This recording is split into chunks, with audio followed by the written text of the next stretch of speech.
Ladies and gentlemen, boys and girls, people of all ages, we are on our 38th podcast, and we welcome you all. We welcome all of you. I welcome my friend Will, who is over there. Marty, how you doing? Marty? I'm good. Well, we're going to talk about stuff that we really don't know anything about, but how is that new? I'm not sure that's really new. I'm heavily influenced for this podcast by things that I do during the week. So if I'm doing a specific thing and I run into a specific problem, I have a tendency to think about that specific problem as to why it caused me problems, and perhaps it's something we can discuss. In this particular case, it happened to have something to do with color corrections. So that's going to be our main topic. But before we do all that, we're going to start with the news. And I have to start because I'm going to cheat because you'll take it from me. Is that, of course, another person died that were Neve. That's exactly what I got. Yeah. Yeah. I mean, it's just, wow. So I was watching some videos of the guy being interviewed, and God, what an impact Rupert Neve have on this industry. I mean, in all fairness, he was 94, and you can't have had a better life. What I found interesting was he lived in Wimberley, Texas. What? Yeah, I didn't. What? That didn't make sense to me when I heard that. I was like, I thought he was like out of the UK or maybe California, but no. What? Yeah. So there you go. That's great. Yeah. So, some of his legendary preamps and EQ systems were just amazing. 1073, 1084 preamp EQ modules. Neve consoles became, recording engineers, broadcasters all over the world. I mean, they all. Possibly one of the most cloned mic pre's out there too. Oh God. 1073. For sure. Everybody's got a version of the 1073 nowadays. Yeah, for sure. So, another loss. And it led me to being depressed again. And the main reason it did is because I started talking about how many people we, as a society, have lost that did great things for the world, as opposed to the quantity of people that are idiots. And it's impressive, but I'm somewhat depressed that I'm getting closer to that age, and I'm losing more people, and it's bugging the heck out of me. So, anyway, he's another big loss, I think, and he was one of my first pieces of news. What is your first person? Probably the same piece of news, right? That's exactly, yeah. That's all. It was a slow week for new stuff. I mean, there's still stuff trickling from NAMM, but I think we've talked about it over the last few months. Yeah, we by have. little since January, but it's starting to hit the shelves now. So, but that was the biggest piece of news I had was Rupert Neve. I've got to use some of his equipment. Yeah. I know you have some 500 series stuff of his. Yeah. But yeah, very, very influential on the equipment side of recording for many, many years. So it's a sad loss for the industry. For sure. But that's all I had. Yeah. I have. I think it's going to be very much a video. Everything I have is video. So because not that much was happening in audio, and because of the main topic, I ended up going down the video path. The first one I have outside of Mr. Neve is I use something called Frameio. I don't know if you've had any experience with it, Will, but I've incorporated it into my workflow. And I can't imagine someone who's not doing video work professionally would probably have something like this, because Frameio is, it's not inexpensive, but it's not in any way expensive.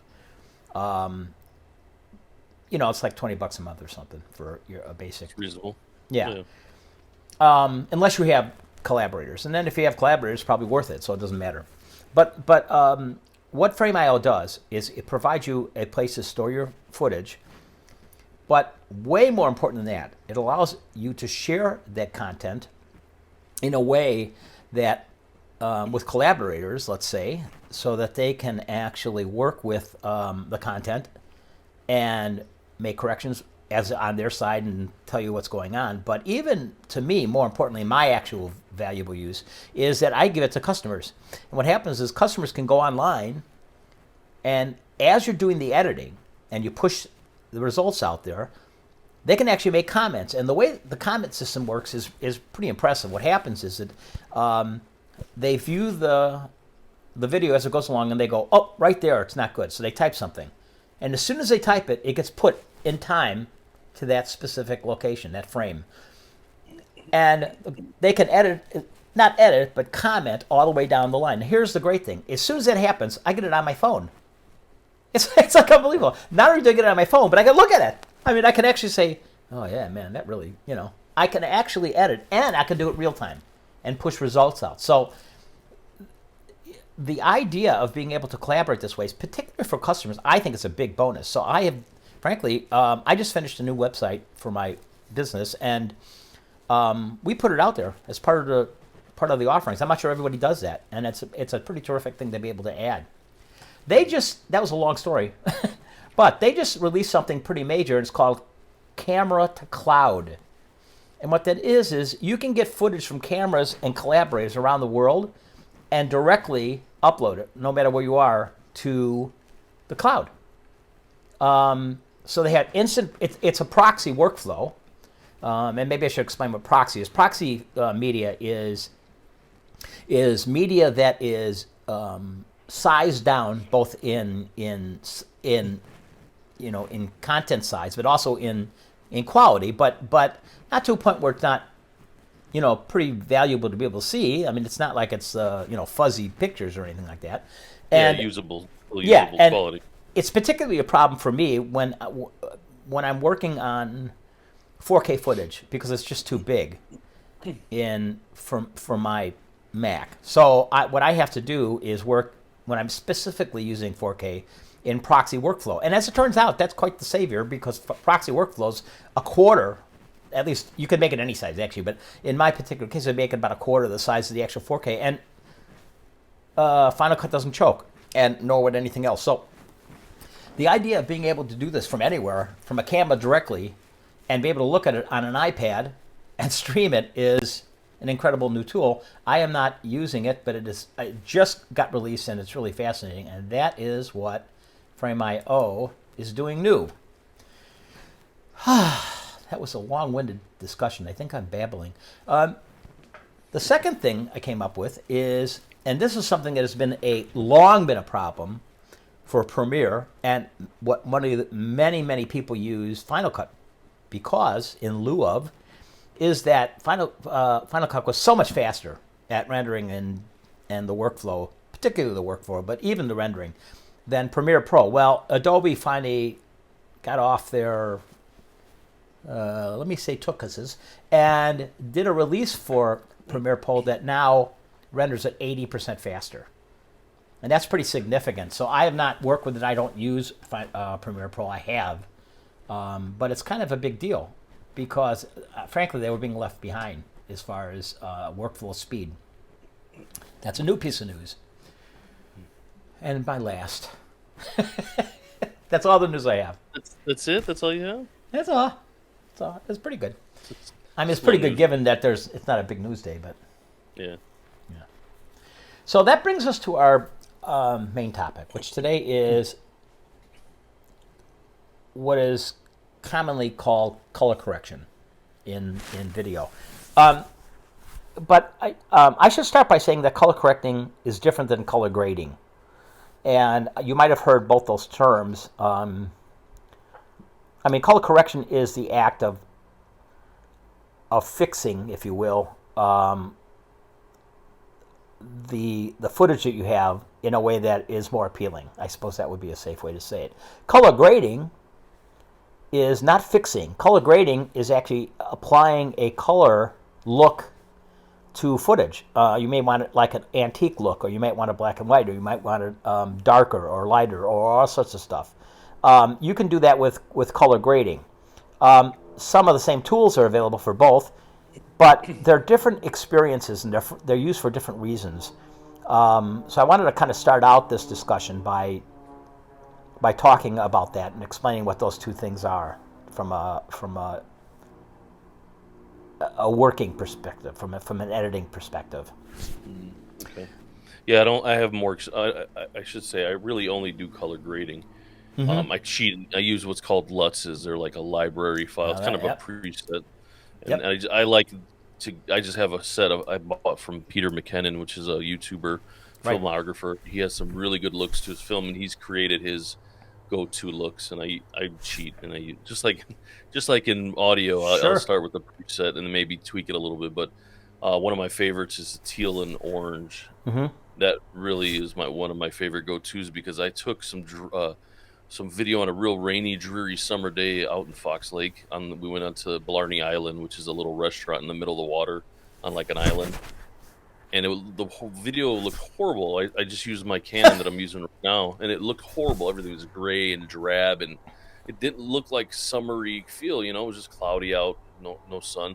But when I threw teal and orange on there, it brought out like our skin tones, a little more blue in, and it looked like a summery day. So it was a dramatic difference from the footage I actually caught to what I ended up putting out on that video. So that I'm a cheater. I don't know that that's cheating. I think it's using a tool. But before we actually talk about that, we should probably talk about what a LUT is.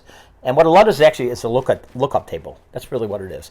And there's, I don't know how to describe this. It's a predetermined array of numbers that provide a specific computation that is looked up by applying the LUT to a specific piece of film, and it basically transforms the color input values.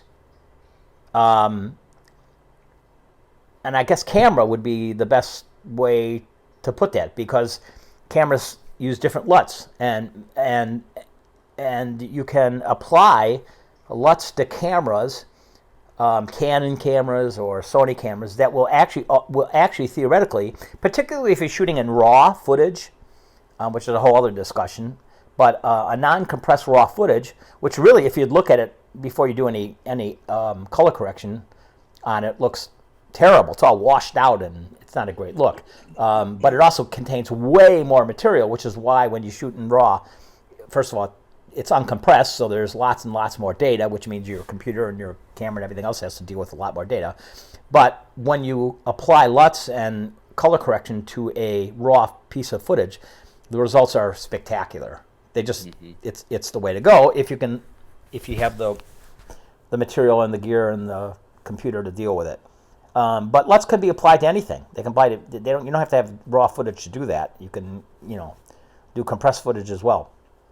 So that's what a LUT is. And as you said, there's literally thousands and thousands of LUTs made by camera manufacturers to support their cameras.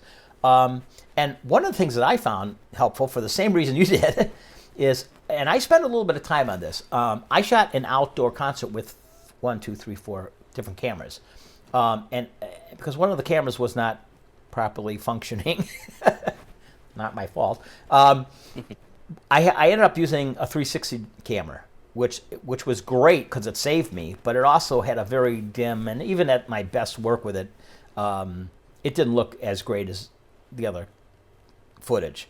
That said, I applied a LUT to it, and what's got me going is interesting, is because two of the cameras, not the 360, were pointed from left to right, and what happened was the buildings on the left, if I was pointing from the right, were in the sunlight. The buildings on the right, when I was pointing from the left, were in darkness, and the color looked completely different. They were the same camera, by the way, exactly the same camera.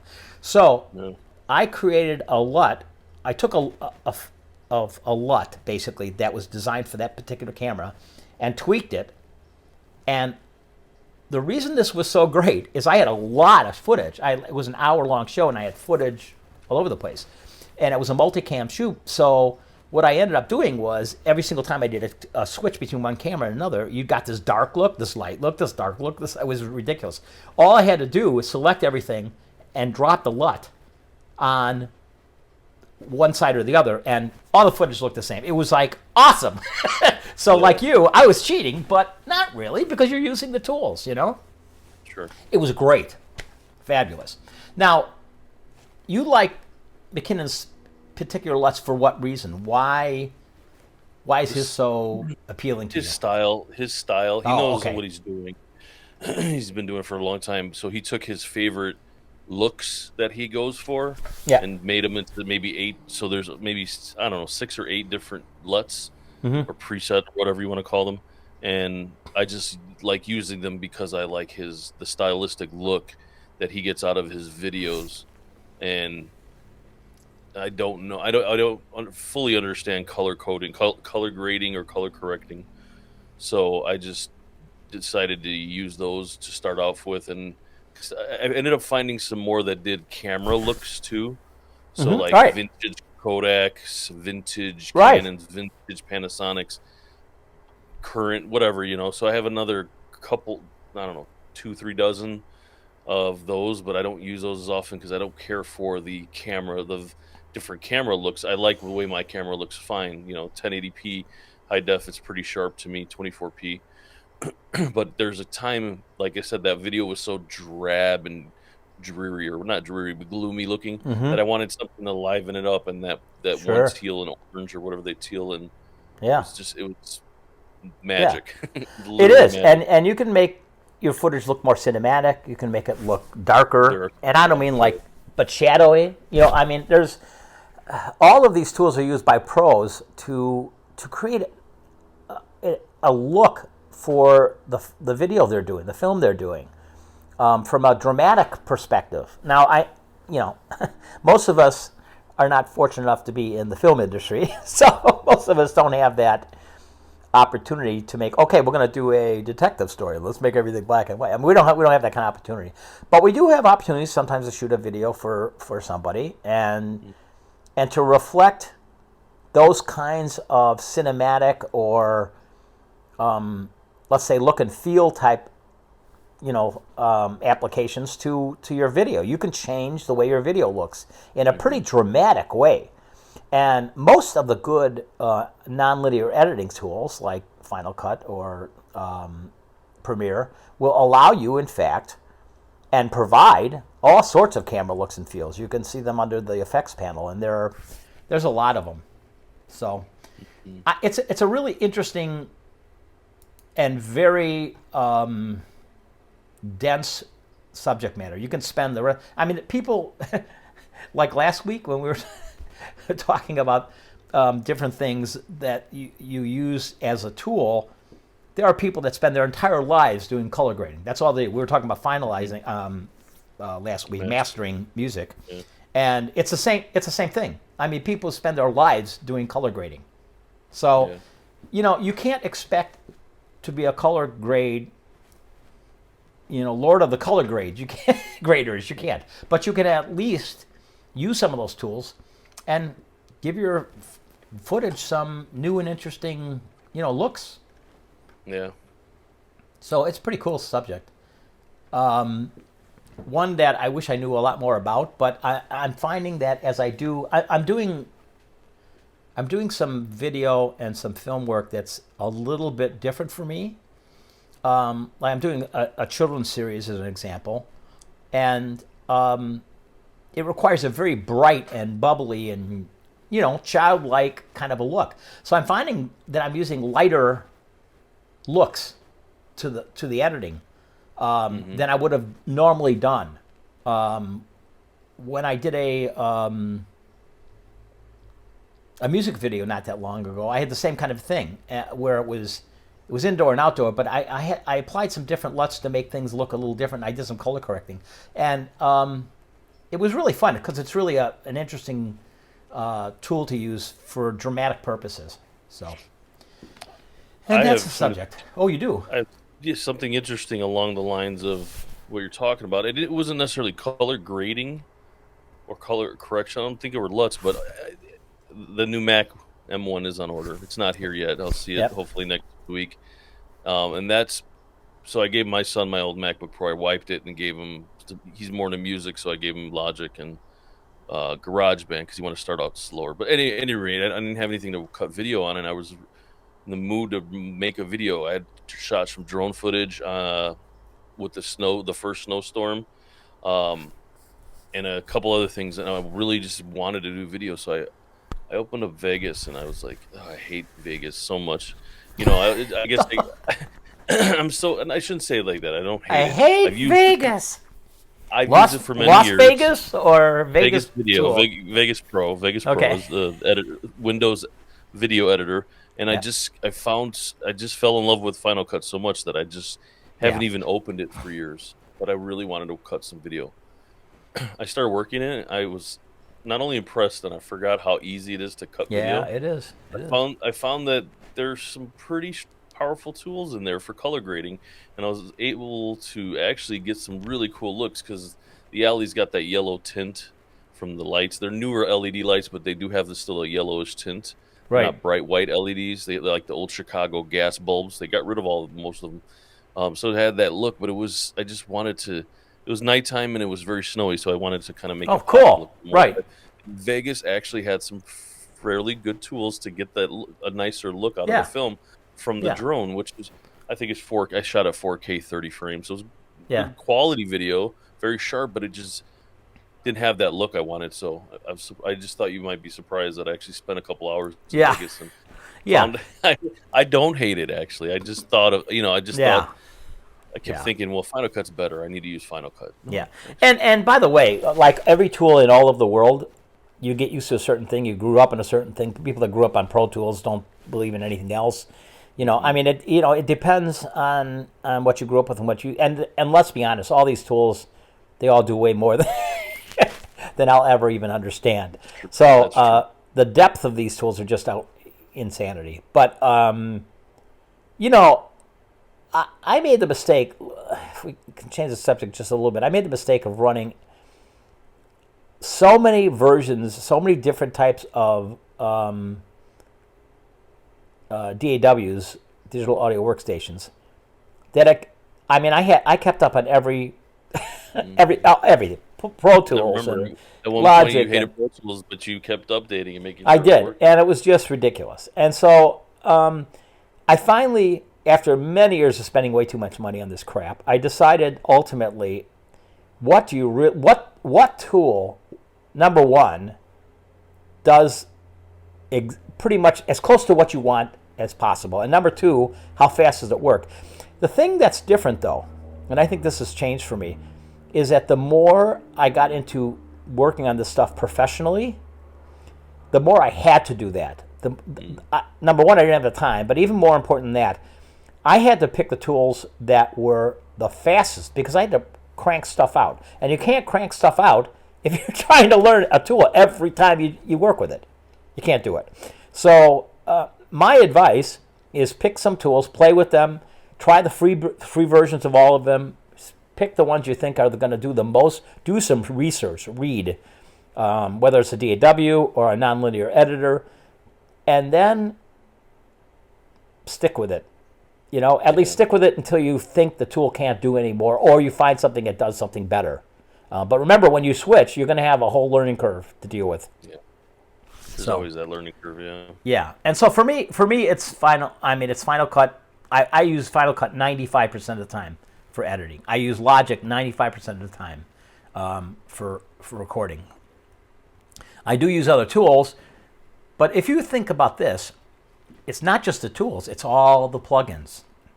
It's all the infrastructure that may or may not work with whatever tool you use. So you have to consider a broader spectrum. You have to think about more than just the tool itself. You have to think about what's compatible with it and what devices you have and what will run on this. And oh my God, it'll give you a headache. So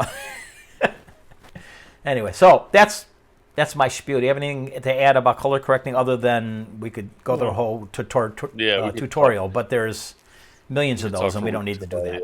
Yeah. Yeah. So that leads us to our next topic, which is plugins. And do you have a plugin for me, sir? Well, I don't have a single plugin, and I'm running out of plugins to talk about because I like to talk about the stuff I use or am really interested in. So I started Yeah. digging around, and Okay. I found a website. They're not a sponsor, but Splice. I've come across it before, and it was because I wanted some music and loops or samples for video, and I found that it's kind of a royalty-free place to get different loops and samples. But they started out a section, so it's a membership fee to be a part of the Splice. You can pay monthly depending on how much you use it, and you have access to their library of sound files and music. But there's a section that if you are making music and you need a plugin, but you don't really want to buy it, you can rent the plugin monthly. And Well, that's they have awesome. not just plugins, you also got DAW. So Studio One Really? is $16.99 a month. So say you need it just because you don't have it, you use Logic, but you're working with an artist and you have to have it because they work with it. You can rent it monthly or you can rent to own it. I'm sorry, for $16.99 a month. Wow. But you don't have. You can pause or cancel anytime, and once you hit that 24 months, you own it. So if you just use it for 2 months, you you don't have the license anymore. You're done. But that's unbelievable. So Arturia, V Collection 8, you could try it for free up front, which most people let you do anyway.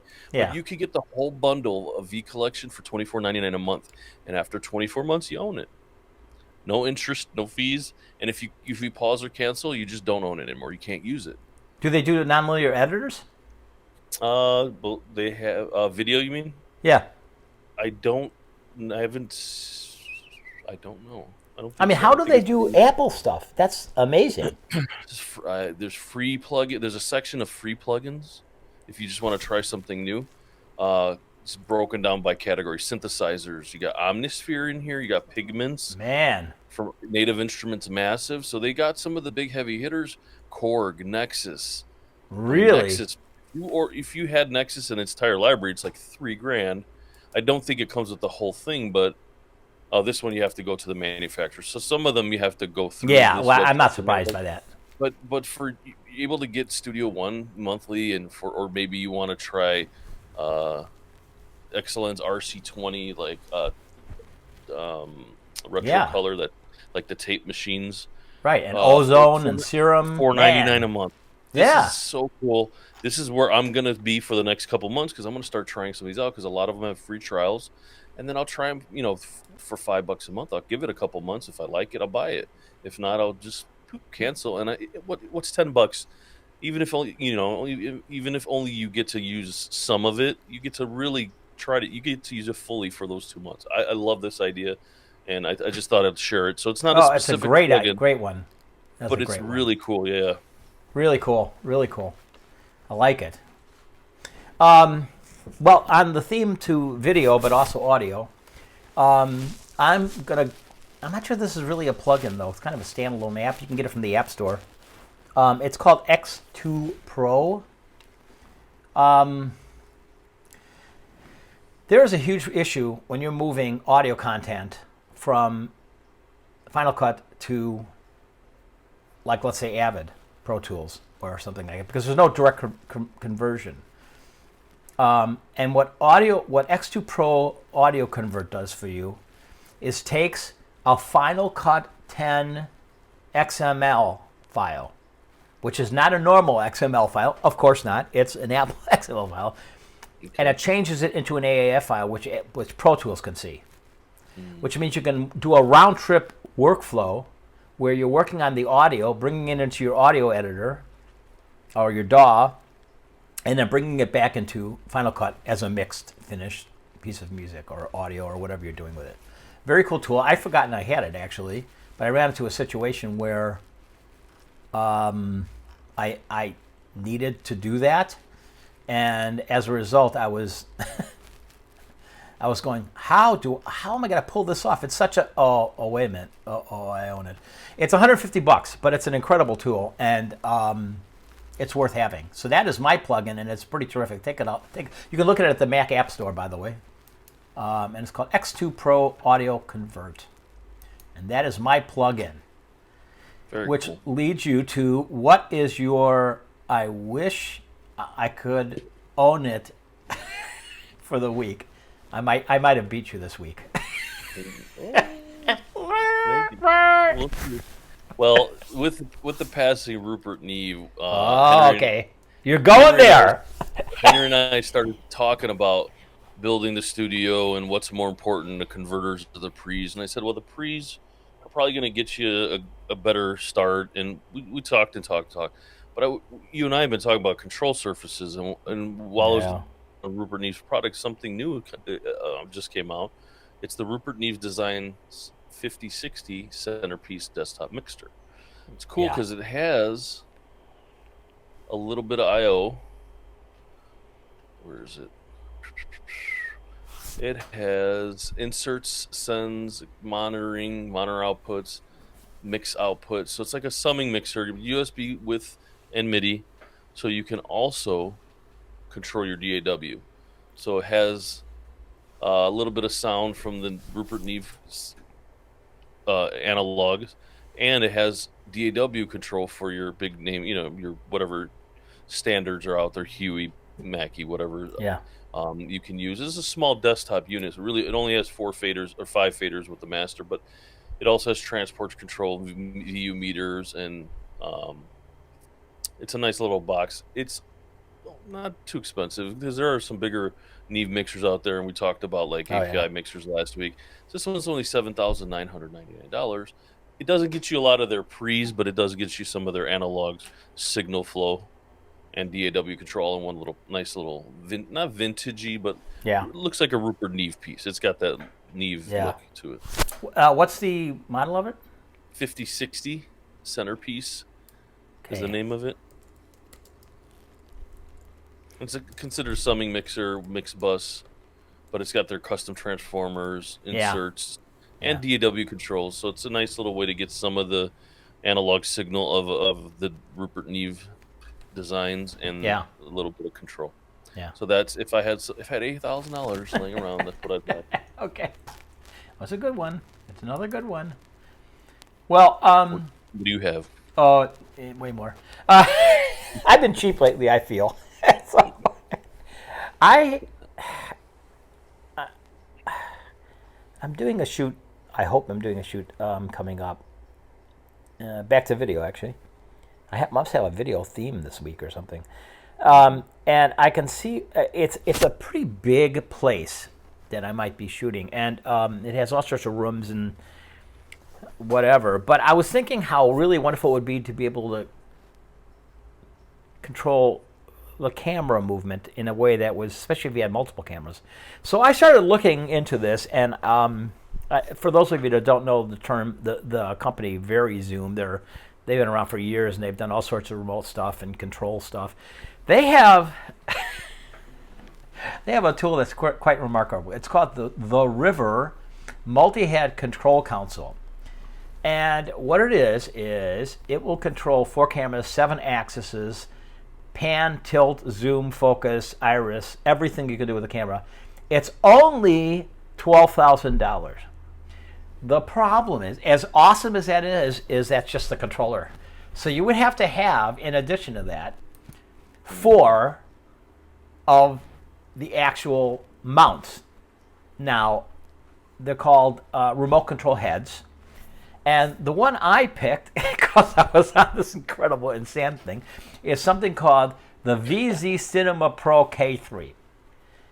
It's a Cinema Pro Talon remote head with an advanced control console. It is $23,995. So if you were to get 4 of them, you're at $100,000 plus, the cost of the multi-head controller for $12,000. So $112,000, incredible tool. It is really cool. So one person could basically control the entire shoot, but you actually haven't included the cost of the cameras. That's a separate issue. Now, there's other ones that are cheaper, like Blackmagic as an example. Mm-hmm. So there's ways to go. I just thought if I was going that was my pick. Sky's the limit. Why not? Yeah. If I was going to go crazy, that would be it. 120 grand. They get a nice little bundle with the console with 4 CPJR remote heads for only $36,000. If you're on a tight budget. but that's only for one, right? No, 4 heads. Oh, 4 heads. Well, that's not bad. That's not bad. And the console, the River console for 36, they're not as advanced as the ones you were talking about. They actually have it looks like your Canon on in the picture. Yeah, cool. Yeah. It's pretty amazing. These things are amazing actually there. All right, and that is my if only I had the money, that's my choice. Oh God. Yeah. Money. Yeah. One day. Don't you still have some of these handles you got for what? I forget where we were, but we had to like put it on a board and there was like 4 handles. Wasn't that for... I well, that's an interesting question. VariZoom makes a very small little box, and it has zoom, it has focus, it has record, things like that. And as long as you have a camera that is compatible with VariZoom, and it's like the micro connector, as long as you have that, the camera will respond to it. And in fact, when you and I did a shoot out in the farm, that's what we used. So I put 5, I think 5 or 6 of them I have. I found it, by the way, yesterday. It's under, it's still here. But anyway, the problem with that is you have a huge cabling system to work with then, So but I found the cables, too. They're all like stacked up and they're rolled up very nicely. We must have done a good job rolling. But they work. They're really cool if you have that kind of camera. Nowadays, the things got much more sophisticated. But really, all you're doing there is you're controlling the camera functions. You're not controlling the heads. You're not moving things. So, a very different thing, but very useful. That said, I do have one remote control head, which has got motors on it, and it can mount. You could put the camera on top of it and mount it, and that also uses a cable. But that actually, between that and one of the VariZooms, you actually could have very much complete control over. But you'd have to have, 2 cables running all the way from wherever you are to wherever it is. So, but it's functional. I also have a big boom that I used. I bought for a shoot like 8 years ago.